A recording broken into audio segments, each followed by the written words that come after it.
aksiya. Hurmatli obunachilar, обязательно şu videoga bir like, komment qoldirib o'tmasangiz da bo'lmaydi. 2025-yil Shot Spravka Style avtomat Cobalt'ni sizlarga 154 millionga qo'yib beramiz. Bog'ot avtosodaning birinchi filialida sotuvda. Hurmatli obunachilar, avtomobilimizni naqd kredit kvartira asosida xarid qilishingiz mumkin. Naqd puli 154 million so'm.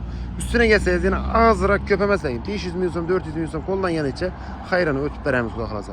2025 0 salonda yat turgan avtomat Style Cobalt'imiz avtosodani filialında 25. çista 04 2025 set 2'den 50 minut ötkende salondan çıkan 05 durgan majı hurmatli obunachilar 25. yil avtomat Style 154 milyona çok kesene hurmatli obunachilar xarid qilaverasizlar. Kreditda e'tibor etasizlar.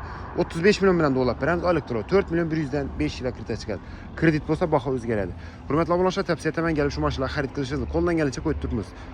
Pastda raqamlar bo'ladi, shu raqamlar bilan bog'lanib, fotolar haqida ma'lumot olishingiz mumkin. Sizlardan shuni sotadigan mashinalar bo'lsa, bemalol kelaverasizlar. Pastda raqamlar bo'ladi, shular bilan bog'lanib kelaverasizlar, xudo xolasa. Rahmat, kuzatib o'tirganlaringiz uchun.